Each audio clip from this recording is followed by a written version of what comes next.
there's a French philosopher, Jacques Maritain, talked about the Brooklyn Bridge being a beautiful sculpture. And it's a thing of beauty. It's art, but that's not really what its purpose is. There can be beauty there, and beauty can be truth. And so even if you take something as kind of pedestrian, and the architecture of the page can be absolutely beautiful, white space type, that is art. It gets pretty exciting, and that's where we really learn from the students, because sometimes a student will bring up an issue and will say, wow, we never thought about it that way. But I think it takes a faculty member at time sometimes to bridge that gap between you're looking at this painting and it's talking about similarity, let's say. How do you bridge that gap to a poster design? Welcome to another episode of the DESIGN Podcast. On this episode, we talk with Brian Flynn and David Moyer of the Pennsylvania College of Technology. We talk about the beauty of art and its importance to graphic design, the criticality of digital components in the curriculum as well as the classroom.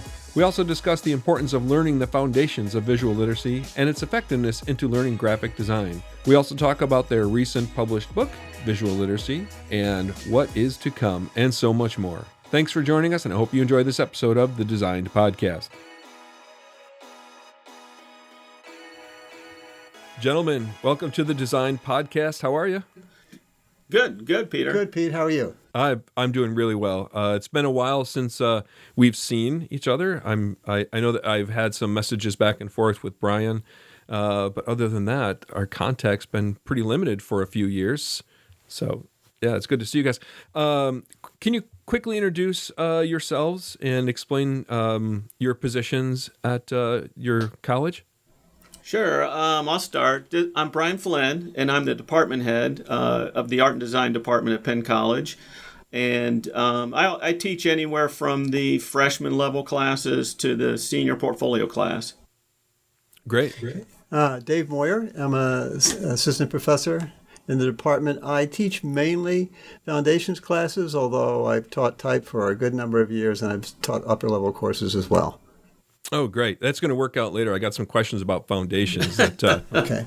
I want to get some feedback on that, see what you think about those different things.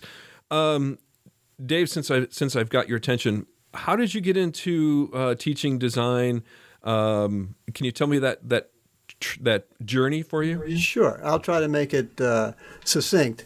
I have a fine art background, and I'm still really, I do my own work is fine art. I got into graphic design through typography, through my making of fine press and artist books, realizing that collectors were very fussy about type, and I had to learn something about it. I was teaching at a community college, and the graphic designer was asked to leave right before the beginning of the spring semester. So I got a call saying, "Hey, Dave, how would you like to teach type?" So I said, sure. And that's how I got in. And then I went through a associate's degree program at the community college in graphic design. Okay, great. Brian, how about yourself? Yeah, mine wasn't quite like David's. I went to, as an undergrad, I went to Columbus College of Art and Design in Columbus, Ohio. And graduated with a BFA, went on to become a graphic designer for about 10 years. And at about 10 years, I decided that I thought teaching sounded like an interesting thing to pursue. Started sending my resume out, ended up in southwestern Indiana, and taught there for about 10 years at a junior college. And then while that was going on, I started working on my MFA. So with the MFA, I moved here, and I've been here for about 20 years now. Oh, fantastic. Where did you acquire your MFA? Indiana State University. Oh, okay. Yeah. All right. I'm pretty familiar with that area, teaching at Purdue for 4 years. So. Well, I taught at Vincennes University. Okay. If you've heard of Vincennes University. I'm not sure. It was the only exactly. junior college in Indiana. Okay. Yeah. And then how long ago then, or how long have you been teaching at Penn? Well, we both have been here about 20 years now. Right. We came a semester apart. Oh, wow. Yeah. That's fantastic. I've got a semester seniority over David. There you go. Right. And you hold it over his head the entire way. Thus the department head position. Right. So here I am. Excellent. Congratulations. So eventually I want to talk to you guys about the book that you've just gotten published and it's out there. Well, I say just, am I pretty close to that? Yeah, February. Yeah, just February. Oh, that's nice and fresh off the presses. So we'll talk about that, and whenever we get a chance, let's see if the conversation that we're having reflects back, and if there's some points in the book that you can talk about how you guys have touched on it in the book. I've had a chance to get a digital version of it for instructors, to take a look at. So I've kind of fanned through it briefly, before we've had a chance to have a conversation. But as much as you guys can elaborate on that, that would be fantastic. So if we can, let's see if we can't just start with that big question that I've been asking. So in the early onset here of the podcast, I've had the prologue episodes. So the prologue episodes are, let's just have some conversations broadly, and then we'll narrow things down when we start in the fall season. So that big overarching question that I've been asking everybody, the state of design education. What do you think? There's, in my opinion, and I don't want to skew your opinion, obviously, there's good and bad. You hear a lot of success stories, but you hear a lot of tragedy as well.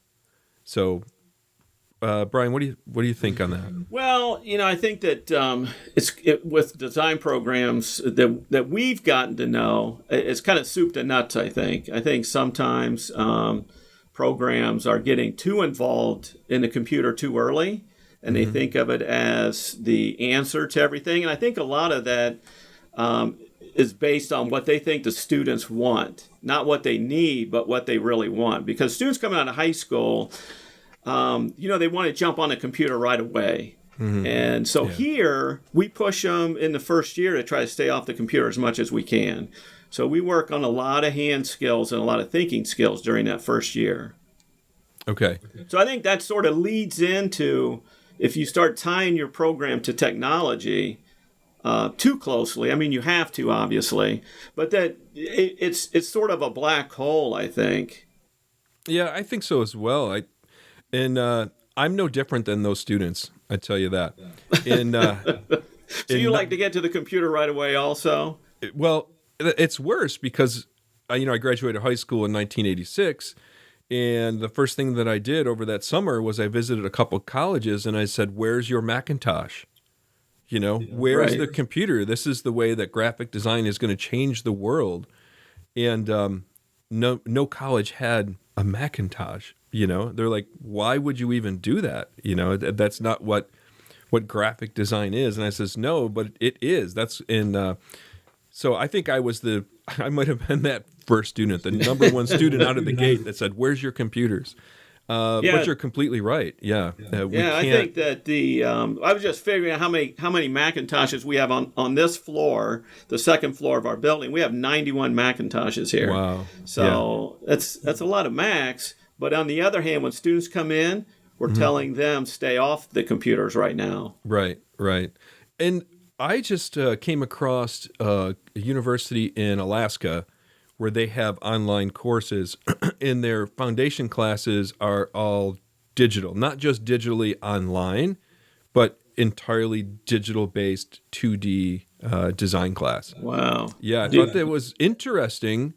It's a sign of the times, and they had some really good projects, but there's also that lack of the hand skills, the craft, the art, mastering the craftsmanships and the attention to details and the thinking as well. So, yeah. I mean, there's a type of body memory that it's a way of internalizing information with your body as well as with your mind. And I know there's been some studies out recently, one I can think of is by Yale, that students that take their notes on a laptop remember nothing and do very, very poorly on examinations. Students who handwrite their notes do very well. I mean, they do much better. It's like night and day, because in the one, you're actually forming those letters. There's a body memory going on, and the other, you're just pushing a button, and every button's the same. Really, it's a button push. Boop. Yeah.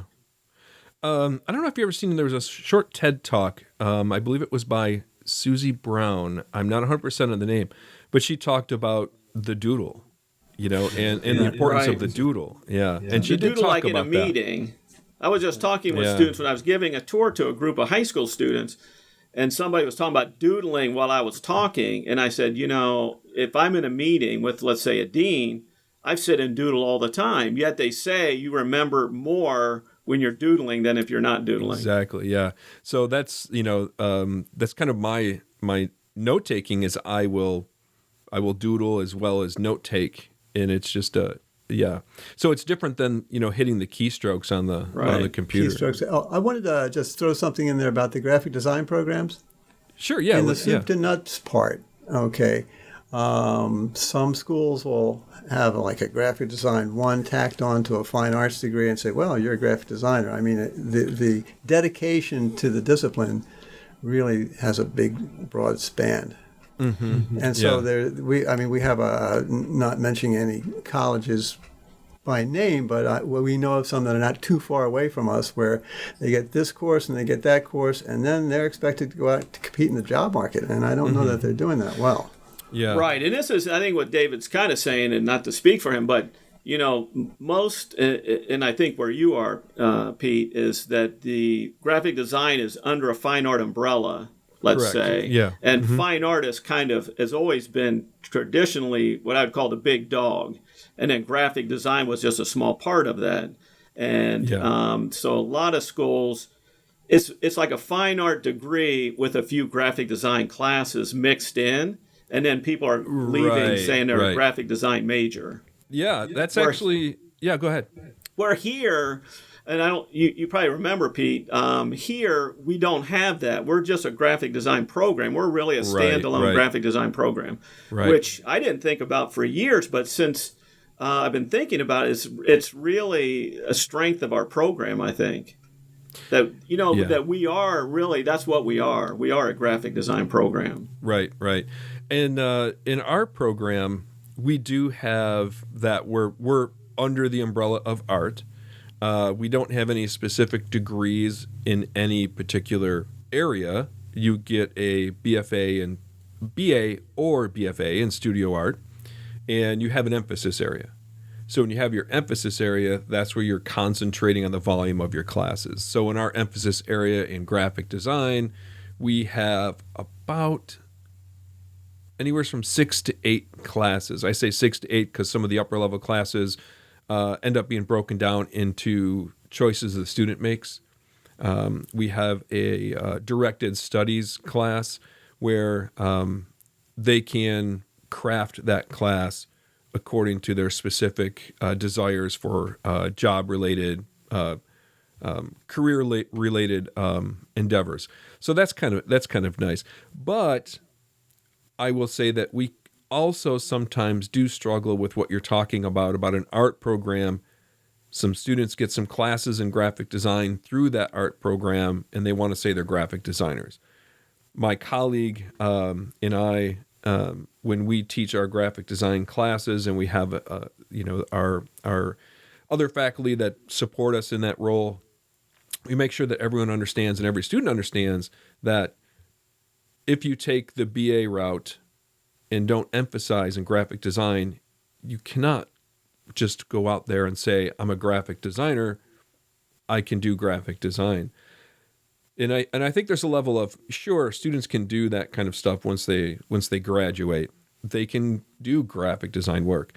But to say that you are a skilled, trained graphic designer ready to leap in the profession and be a design thinker, to be, design versed in the different areas of graphic design and the discipline that it takes, isn't necessarily there with the same role as if they were to go to a program that is entirely graphic design related like yours, or to have that focus or that emphasis in graphic design. So what's the total number of classes then that they'll get through your program? Yeah, I was afraid you were going to ask me that real quick. Let me think of it. Let me just interject one. Yeah. Okay, we'll consider graphic design apart from foundations. Okay, so we have the first foundation year, and then fall semester they got the 4 classes or 5? Probably, I would say probably 5 graphic design in the fall. And then they have 2 and 3 in the spring. Right. So That's a sophomore. just in the sophomore year We've alone, got about 8. they take 4 graphic design classes in the spring. And 4 in the fall. So my guess is somewhere around 18 to 20, but don't quote me on that. Sure. Yeah. I'd have to get but I should know that. Yeah, that's some extensive work. They're getting a lot of practice. Right. A lot of practice and a lot of methodology, theory to go with it. So that does lead me to one of my other questions in these Prologue series that I've been asking is that big question of art and design or art versus design. I have a question for you. Oh, no. I hate these. Okay, go ahead. Okay. And I always think it's great to make sure that we're talking to the same issue. Yes. What do you mean by design? That's a great question. I'm actually teaching 2D over summer, and we got into the discussion of what is design, because I asked that question to the students. What is design? We know what 2D is, but what is this thing design? To me, and what I tell my students is design is a plan. You devise a plan of usage of elements and principles to visual seeing, visual literacy, and we communicate with that. And then I explain in graphic design that it's that plus it's a communication of a message to a particular audience using text and imagery that requires an action. So are you more talking about more of a graphic design versus art? Because I see that art and design work obviously together. Well, I tell you what, I'm intentionally being ambiguous and tricky at the same time. Yes. Right. Provocative. Yeah, very much so. Yeah. Provocateur, yes. And that's what happens. Leaving a little bit of that out. We are able to talk about that a little bit further. Sure. Right. Well, I would define design order versus chaos, but you can't have either art or graphic design without design. Right. Without a relationship between parts that make up an understandable whole. Right. Whether that's an aesthetic understanding, with a lot of depth and time in viewing, or whether it's a quicker, more directed message. Can we separate chaos out of some of the graphic design solutions that we see? As we speak, I could say David Carson, and all three of us understand David Carson. But there's a younger crowd where a lot of our, I don't want to call them aging designers or aging creatives, have a different feel, a different look. And they're learning who they are. They're going through our classes and understanding them. They've seen the grunge look. So, yeah. I mean, it's in other words, it's got to be a unified whole, no matter what its aesthetic, where it's coming from aesthetically. And interesting, we went to a David Carson lecture in New York a number of years ago, took a whole bunch of students, and he's very tight. I mean, he doesn't look tight. His design is very tight. Right. Very formal. I agree. Very formal. Yeah. I mean, it's got a different facade to it, but he's thinking in a pretty directed way. Yeah. There's a lot of order in that. Yeah, so it's a lot more sophisticated. Yeah, it's a lot more sophisticated than people give him credit for. Just looking at it very quickly. Yeah. Because it looks like chaos a lot of times, but when you begin breaking down the design, it's a lot more sophisticated than I think a lot of people will give him credit for. Yeah, we tell the story about the poster. Oh, yeah. He was going to give a talk here, and I won't go into that, but. So we had a group of students doing a poster project to promote his different instructor. He's no longer here. Yes. Yeah. So we came up, and it wasn't us. It was a different instructor who was running the poster project. And so he sent a couple posters to David Carson. And he wrote back a pretty scathing email saying how they were horrible. And they were. They were horrible. They were horrible. Yeah. They were chaotic. Right. In other words, they were taking what they saw and trying to be literal about chaos when he is about design. Right. And like I trying said, to apply a parody, but not understanding the methodology. Yeah. Right. Well, and he blistered them pretty good. and I think it's part of it's something that we work on pretty hard during the foundation year is getting students to really observe and really to look. And I think when you look at things and you don't look at it and give it time, I think that's the pitfall of it, is to look and say, this is chaos quickly, and not really sitting and studying it. Right. Correct. There's what we refer to as kind of a bracketed looking. In other words, so you're trying to separate out the different parts of the information so you can critically reflect on it. So, that will allow you to see through a looser facade, a more expressive facade, and try to determine what really is going on there in the design. So I would say that our conversation would lead more to art and design. True? Yeah. Not either or. We can't. Yeah. I don't see how we can separate them out. And I completely agree. Yeah. Pardon me? Oh, I say I completely agree. Yeah. Yeah, if you look at our book, and that's what some people comment about our book, we use a lot of fine art, still life painting, that type of imagery. And we do make connections with graphic design, but there's that big connection that you can make. You can always make that connection between something that's more fine art painting, let's say, or a sculpture, and make that connection to a poster design or brochure. And then, so how do we run into those situations where we end up in the art versus design? Because it still happens, but I'm not sure why it's happening. Is it happening outside of artists and designers, or is it internal? Well, I would just say that, and not to go too far back into art history, but post 18th century idea of an artist is different than a pre-18th century idea of an artist. And to speak to your question in the way that art has become for the artist is supposed to be very personal. Okay, and that, lots of times that can be, good or bad. I remember in grad school, this is what I learned in grad school.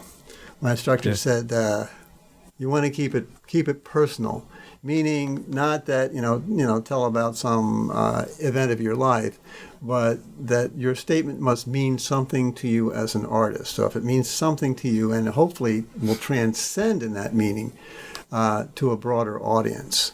Okay, so when somebody's coming at their imagery that way, and it's supposed to be, the artist is the author of the content rather than expressing someone else's content, like through illustration, or if you're going to paint a mural or you're going to do something like that, then you can get on pretty sensitive ground. And I think the mediums in art, the different, and I'm not speaking to digital, but when I was in grad school, I went to the Maryland Institute. Two big painting schools. There were 2 floors of a shoe factory, the Hofburger and Mount Royal School of Painting. And in painting, there's no real process. It's real direct. Here's your paint, here's the canvas, whatever. Whereas opposed to if you're in sculpture, if you're in printmaking, you're in ceramics, you have a process, a technical process that kind of buffers that a little bit. And if you wanted to get in trouble real quick, just go over and talk to some of the painters because they could get they were a little touchy. Yeah. Because it's right there. Yeah. And with the graphic, that's so completely different from graphic design, and it's easy for the artist to say, look at those prostitutes. Right. I don't believe that. Yeah. But that's what, going to an art school, I ran into the same thing, and it was more in the school than I think than it is out in the public. I think in the school, like a university or art school, I think there is that heavy split between the fine art majors and the graphic design majors. Right. And I would add, go ahead, Brian. Well, it's all about expression. Yeah. The idea that as a graphic designer, and I think graphic designers express themselves, but not to the degree of fine art a painter would, let's say. Right. And I would add to, you talked a little bit about how you think it's more in an art school setting. I would kind of add a little bit more to that and say I don't think that our communities are the people out in the public. I don't think they understand art in design. Right. But, I don't think that even exists in their eyes. It's like, well, you're a designer. You're creating an ad or a campaign or a logo. There's no art there.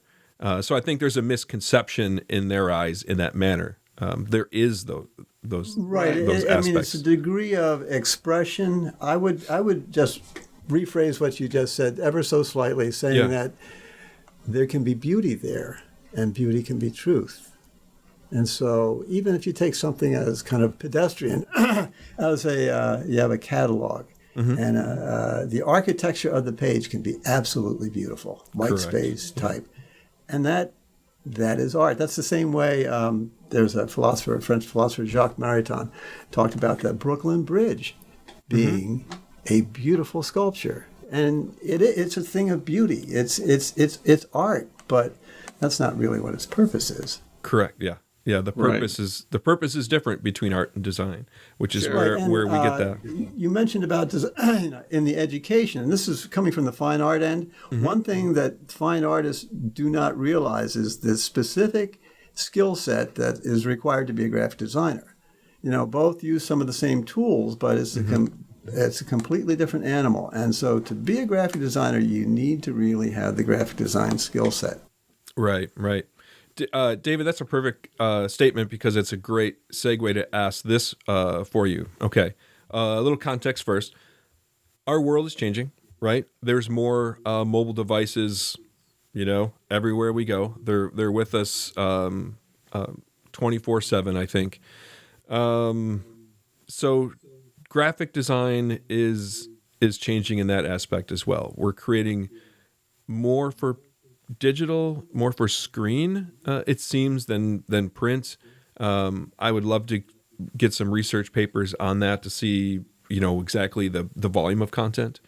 Nonetheless, as we work in our design programs, there's what I call the thin line, where it's graphic design, but then is it design for web? Is it publication? Is it advertising? Is it branding? Is it product design? Is it packaging design? So even though we have this thin thing that is called graphic design, I see a lot of programs really kind of niching themselves into these towers, and it's very hard to do this flat line. We have our foundation level. We can get that stuff in there, but I think it's becoming a concern for me, perhaps. But print versus digital, the skills, the foundation, the methodology, the process doesn't change. I think that the processes will change because of the device. So how we execute through the processes, but I think our creative processes is the same. So David, what do you think on that? The print versus digital. How are you guys managing that? I'll mention viewing time, and viewing concentration. And one of the differences we talk about graphic design versus fine art is intended viewing time. And graphic design has to be very specific and has to offload the information very quickly because it doesn't have the luxury of repeated viewings often or an extended concentrated viewing time. So if you're talking the difference between print, because you're not looking into a light source, you're looking at light reflecting off of a surface versus looking into the deer looking into the headlights. Yeah. Okay, so the quality of that viewing time is quite different. I mean, you're really going to process less when you look into the headlights, to use that analogy, than you are when you look at a reflected surface. So you have to be, I would say, more directly and to the point, maybe not even as narrative, because you need to make an impression very quickly, and people are going to be flipping on. Yeah. Do you think that your analogy with deer and headlights? Do you think? What about visual noise? Yeah, right. So we talk about visual noise in print, but if you look at stuff that's designed for screen, I think it has become a little bit more clear, more clean, perhaps. But there's so much visual noise, and now we're getting into parallaxing and buttons that are doing weird things and changing gradient colors and all kinds of different things. How are you guys embracing this print to digital? Well, yeah, we because we don't believe print's dead, for one. So Right. I know it's taken a big hit, but print's still out there. I agree. And then the idea that the basics, the design basics that you're dealing with when you're doing something in print, it does carry over to what you're doing for the screen. Now, the change, David and I were talking before we came on, was that the real change now is this responsive design that as you see it on the screen, the computer screen, and then you pull it up on your phone, it's responding to your phone now, and it changes. It changes the format from horizontal to vertical. So that's a big challenge, I think, for designers. Yeah. And I think they even they consider the task orientation versus information. So I've looked into some different research and some different data that says anything that's on a laptop or a desktop type of thing is you are going to get information. You're looking to find out something to satisfy that desire.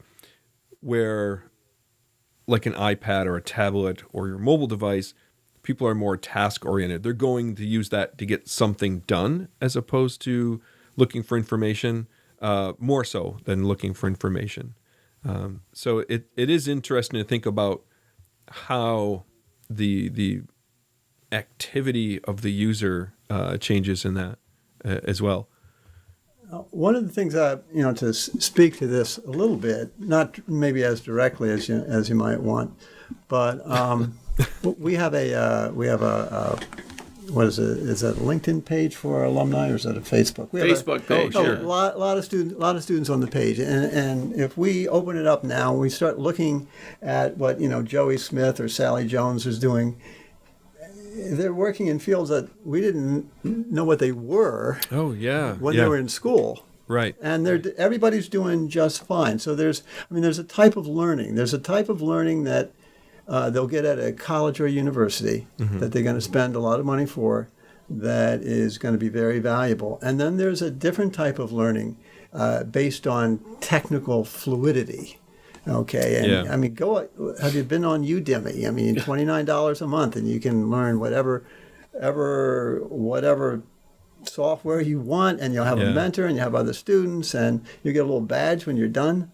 And that's the treadmill that's keeping on. It's just gotten the mill's turning faster, the wheels turning just a little faster. So I think as educators, we have to decide where we fit in that scheme. And so we're really not teaching to the wheel, to use that analogy. We're teaching those kind of transcendent skills that it will work with all the different applications. Right. So students that can adapt. Right. That's the big thing, because what David's talking about, students that graduated when we first came here 20 years ago, they're doing, web design. We didn't have web design back then. Right. But they adapted to it when it came up, when it presented themselves to them. So I think that's the key is really training people to adapt, because technology is going to keep changing. Right. And what it's going to change to, I wish I knew. I have no idea. Right. And sometimes it would probably scare me if I thought about it too much. Yeah. I agree. That's a great statement, because this morning I too was on LinkedIn and had a pop up about one of the students that I taught who's graduated and what she just got a new role, a new job. I don't know if it was at the same place of employment or not, but if I can try my best to remember the title, something like digital data information marketing management visualization kind of, so that's it exactly. Their skills, their visual understanding of skills and their visual communication will translate into these other technologies and these other information. Right. Which brings us back to design. Right. That's what I was going to say. Yeah. I mean, if they can design, doesn't matter what gadget, gizmo, or software they're using, Right. because they can design. They can see how the parts will go together. So how are we dealing with it?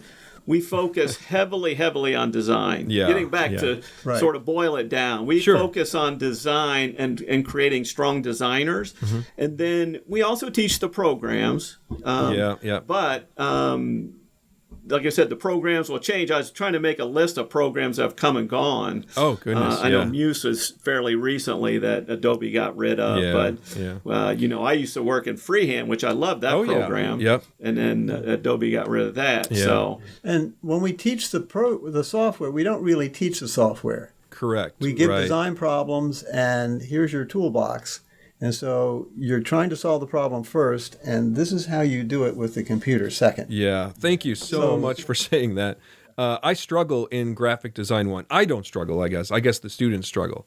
But I think 80 to 90% of the students that walk into an intro to graphic design class or whatever title you want to give to that class, digital imaging or whatever it might be, where you are introducing the tools in the toolbox.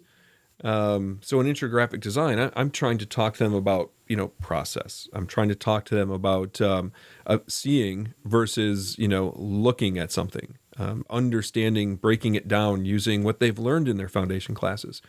But there's, Tommy in the back. When are you going to teach us how to use Illustrator? And I'm like, well, we'll go to the computer and we'll turn it on and I'll show you where the tools are. And then I'll show you the other boxes on the other side that kind of give you the breakdown of what happens when you use a tool. I said, but I'm not going to show you how to use it. And even if I show you how to use it, all I'm doing is creating a carbon copy of myself and how I use it. It's endless. The tool is endless how you use it. And your aesthetic and your style is what's going to come out of you exploring and learning on your own. Right. Anybody can learn a program. Right. Yeah. But not everybody can come up with a really nice, beautiful design, let's say, or a logo. The tool is the verb. Yes. The what is the noun. Yeah.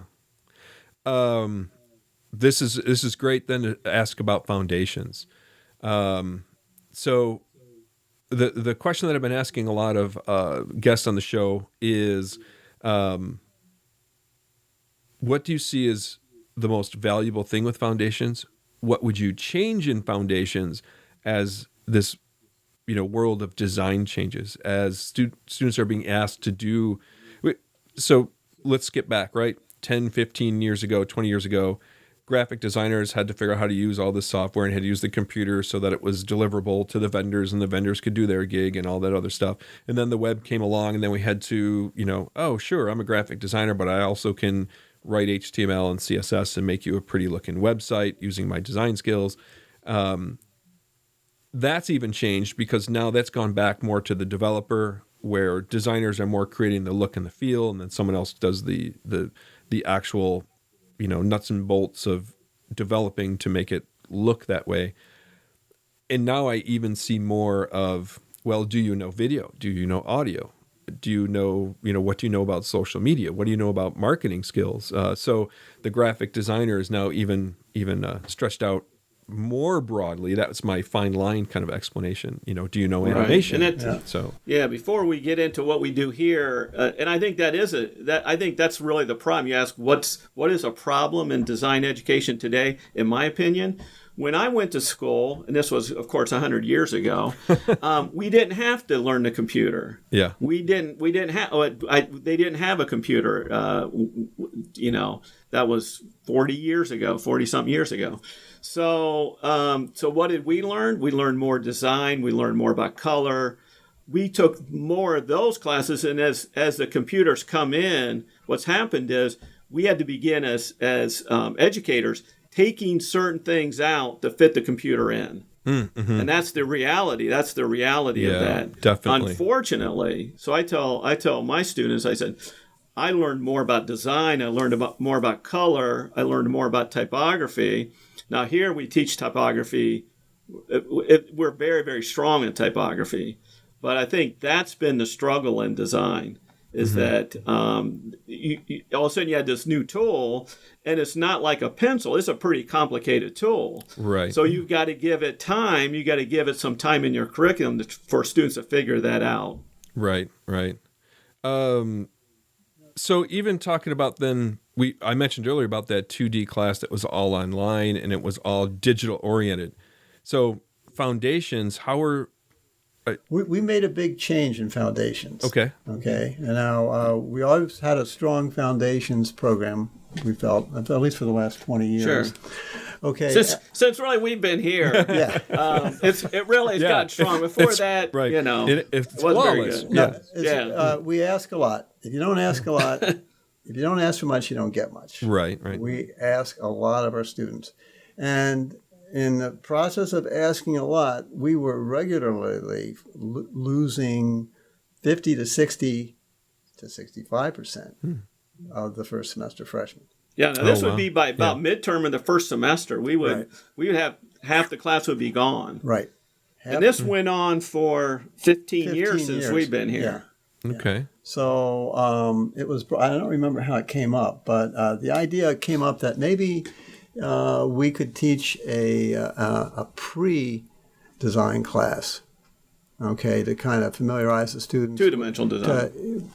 A class that they would take as first semester freshmen. Okay. Visual literacy. Okay, so Brian and myself embarked on this, and the class we teach them design theory, but we don't teach them how to use it.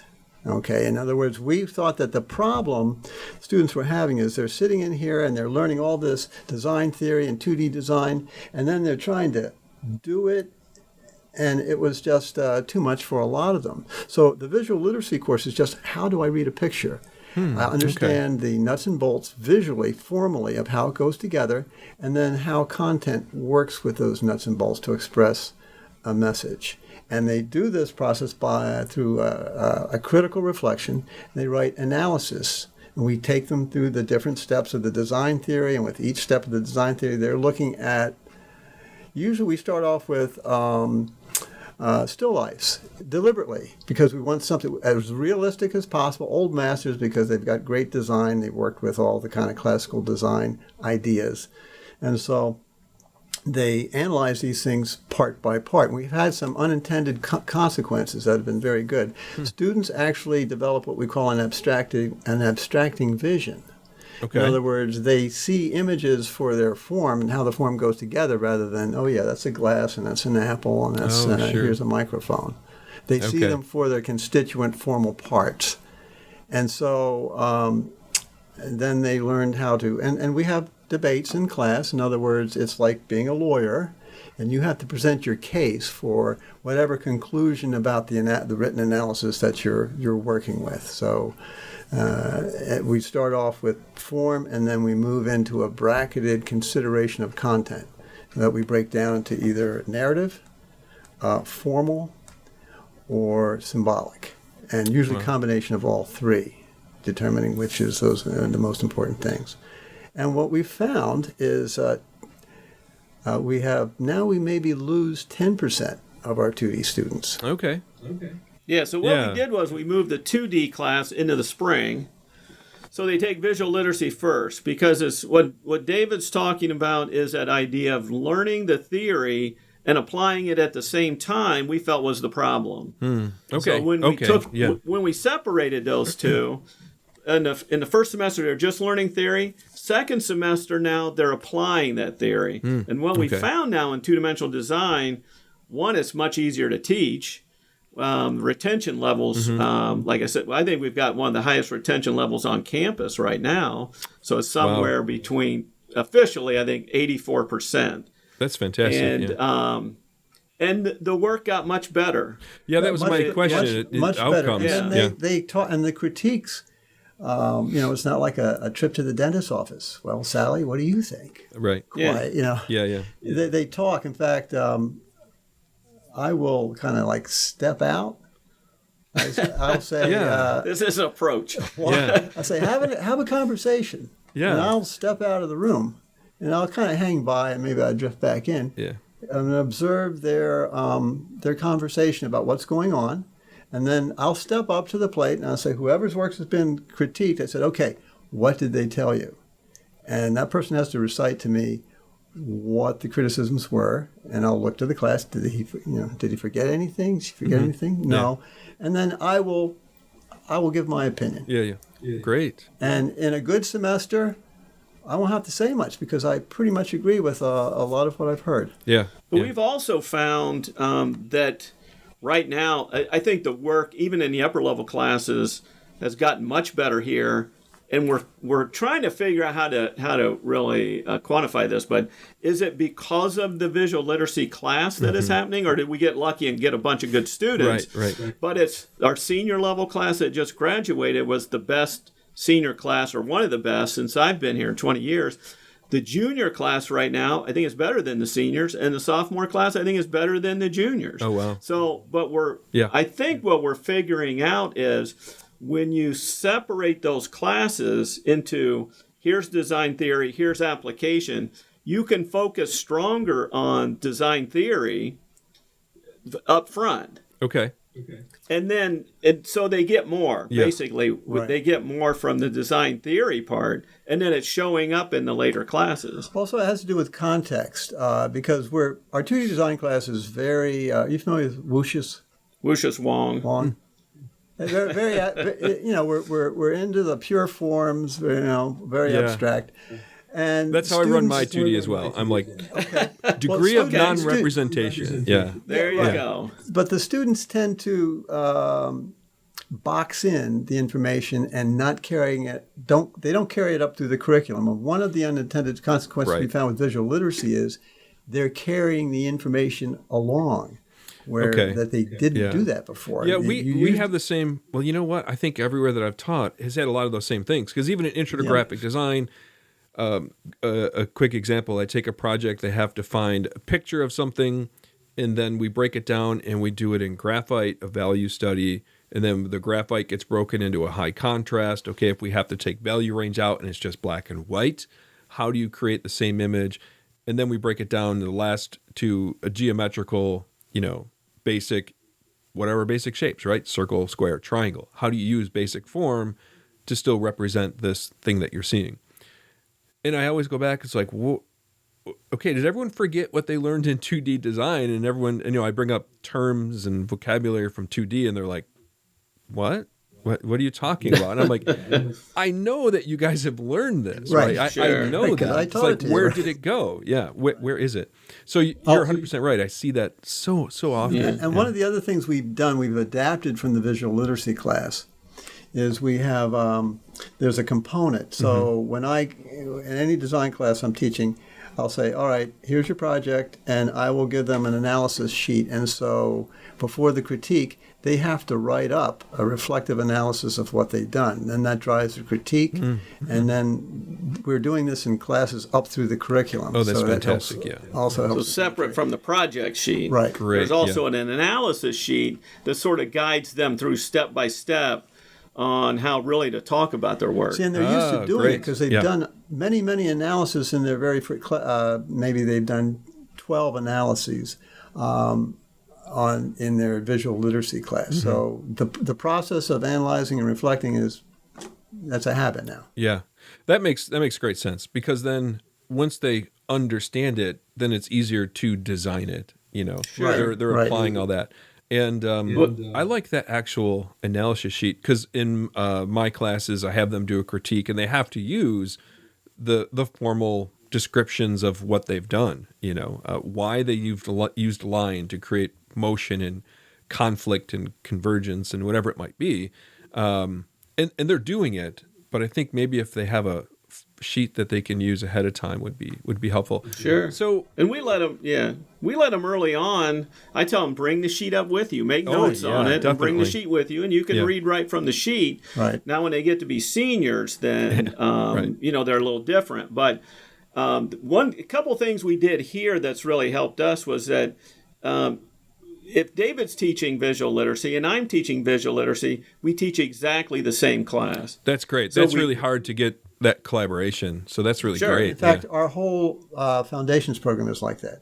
That's Everybody- perfect. Yeah. Drawing, 2D, 3D, color, everybody does exactly the same thing, no matter who teaches That's it. fabulous. So yeah. So if I'm teaching a portfolio class, senior level portfolio class, I know exactly what they got in their foundation year. Exactly. Yeah. And then I can refer back to it. I can tell them, hey, do you remember in visual literacy where we talked about this?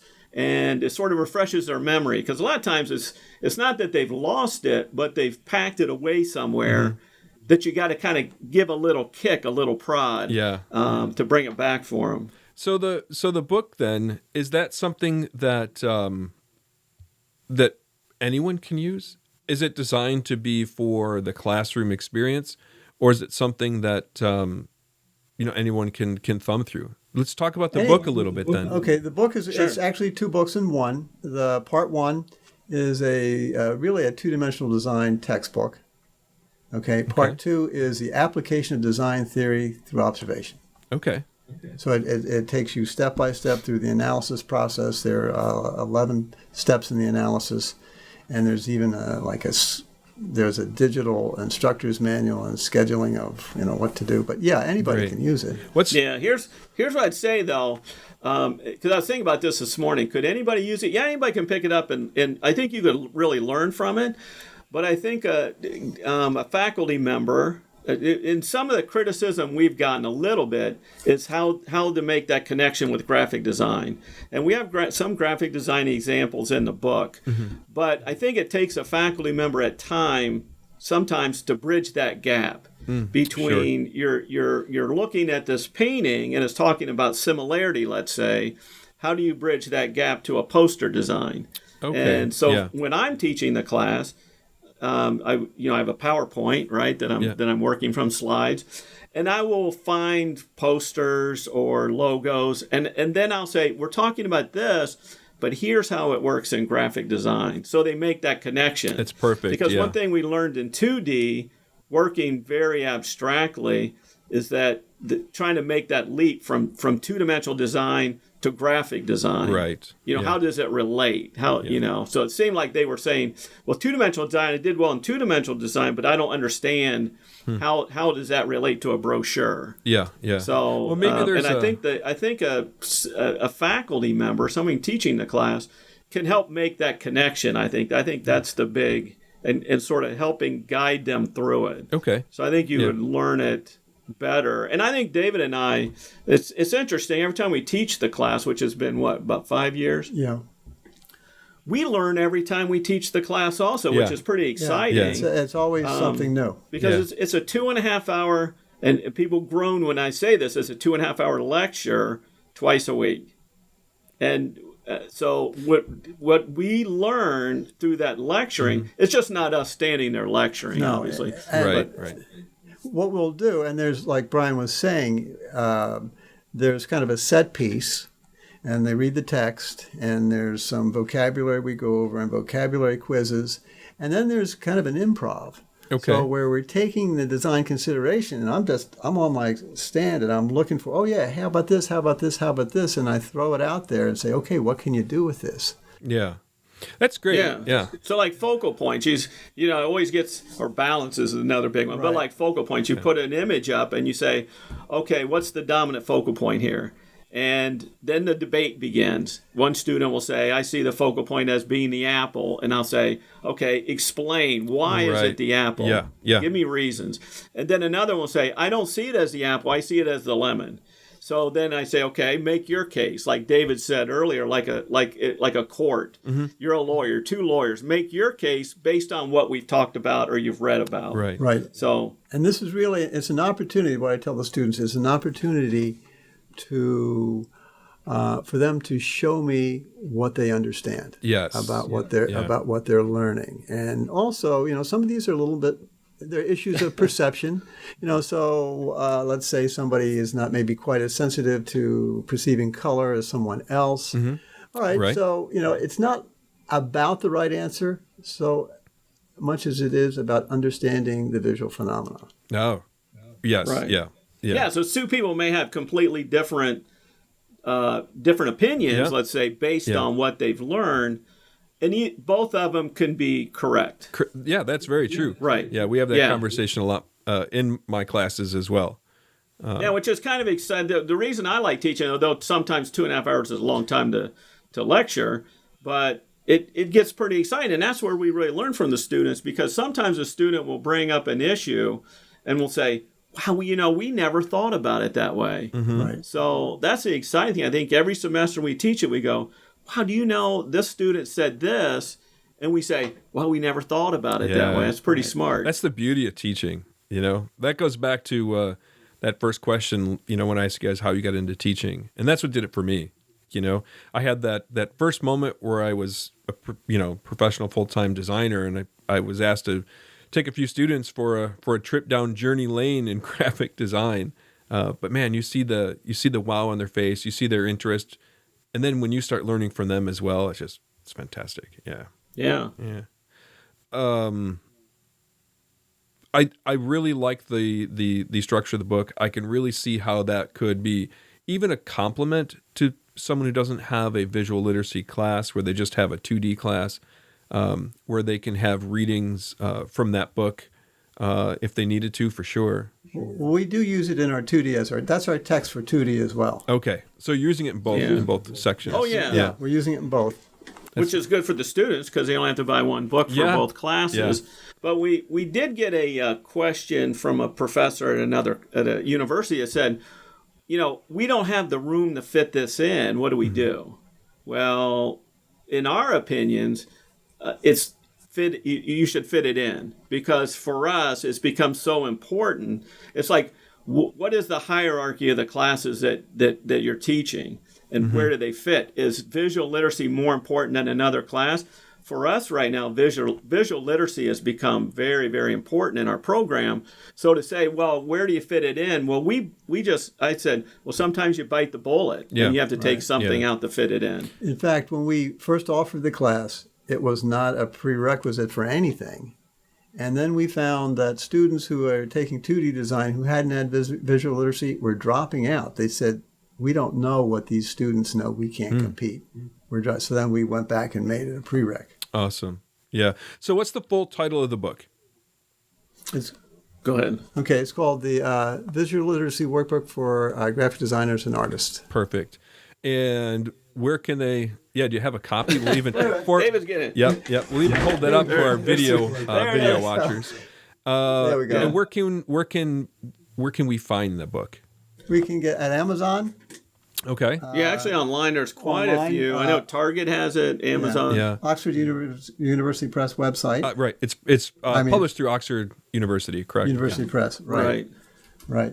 And we also have, you want to tell them about a website? Oh, yeah. Oh, sure. So we started a Facebook page. Now I know Facebook pages are funny for me now. I give a lot of tours to high school students. And so when I'm talking about, we run a departmental Facebook page. And when I talk about, here, and I put I've been running a thing called Alumni Spotlight, and finding people who graduated 15 years ago, and then talking about what they're doing today. Yeah. The students, the high school students, they glaze over Facebook. They don't use Facebook anymore. No, but so because I'm more comfortable with Facebook, so we started a Facebook page both for the book, and then we also started a visual literacy group. Right, a group page. Great. So I think that'd be great for faculty. Discussion of ideas. Yeah, I think that'd be great for faculty to use for sure, so people can talk back and forth about the way that they're applying it and using it in the classes. Sure. I'm gonna follow that for sure. Yeah, so we've been posting projects that we run. So we'll post a project and get comments, and then we post a PDF of the assignment.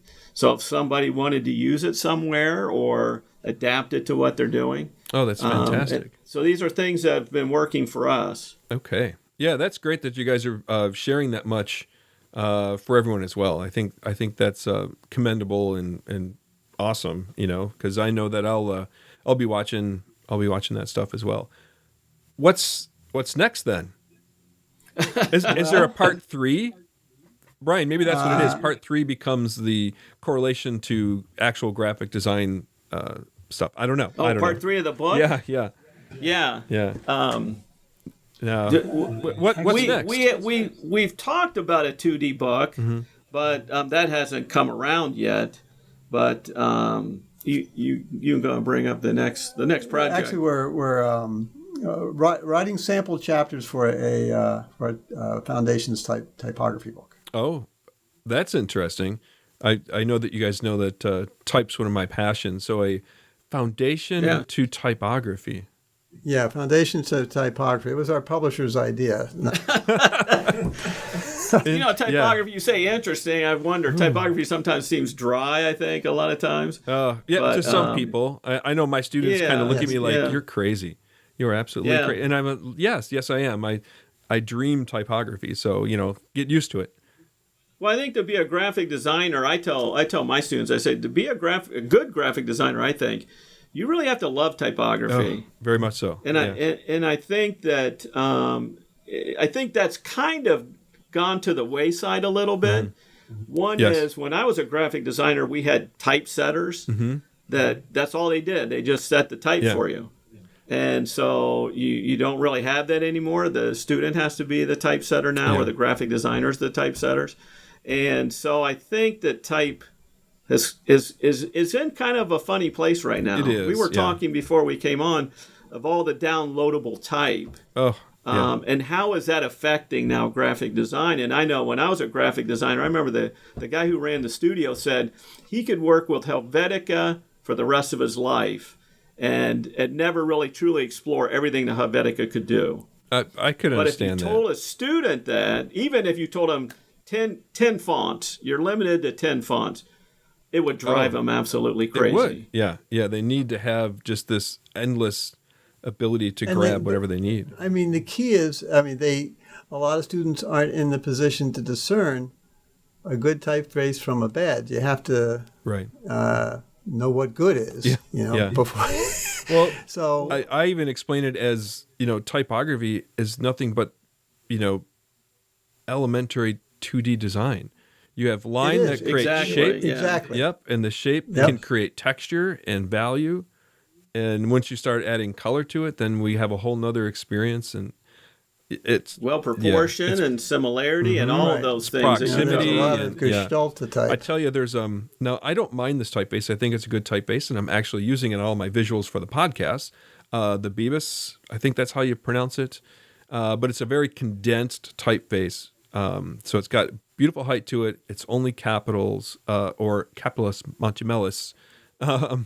But its spacing is really problematic, but yet I'm using it. But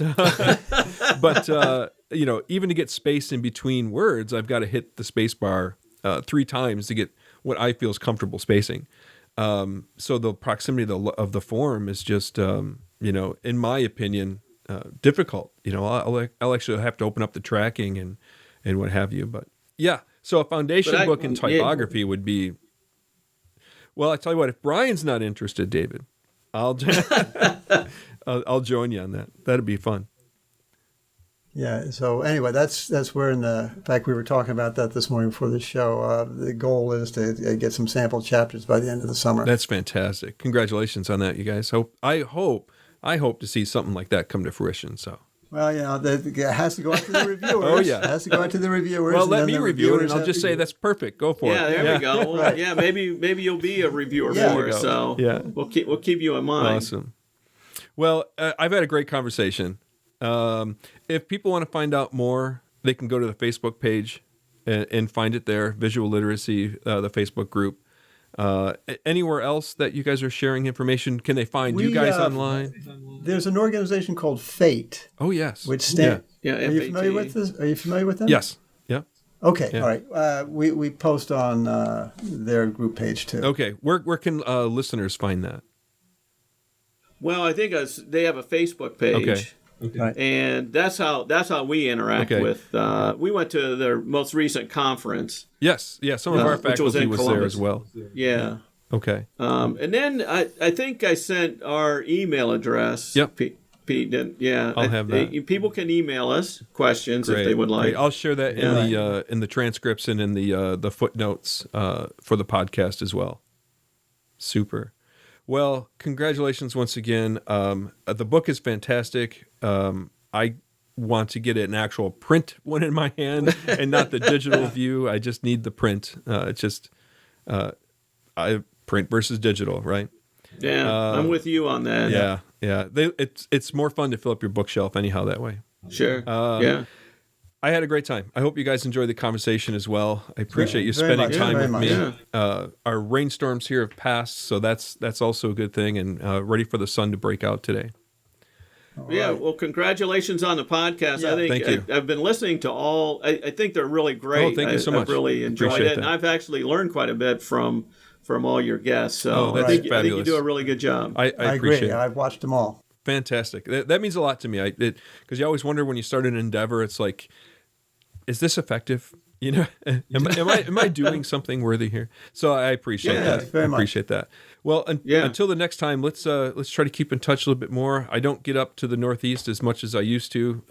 It's a little bit farther to travel now that I'm in the further Midwest to the South area. So, but if I get up that way, swinging through town, I'll be sure to stop by. Please, stop by. I'll do that. Yeah, Stop great. by. David Bryan, thank It was you great. so much. Great talking to you again, Pete. Yeah, good talk. I enjoyed it. Just like the last time that we've chatted, it's always been an enjoyable moment. Appreciate it. Great. All right. Great. Until the next time, and we'll have you guys back on the podcast again later on. We'll see if we can have another conversation about some updated information. Okay, great. Thanks All so right, much. great. All right. Hey, thanks, Pete. Thank you. Thank you. Bye. Bye. Thank you for joining me on this episode. The Designed Podcast website is located at thedesignedpodcast.com. There you can find notes on the episodes, links to our guests, links to resources, and more regarding the many things discussed during each show. If you find the Designed Podcast interesting and informative, please subscribe on Apple Podcast or on your favorite podcast service. You can also follow the Designed Podcast on Instagram and Facebook, and subscribe to our video version of the podcast on YouTube. Please join us for the next episode of the Designed Podcast, and let's continue to create success in design education.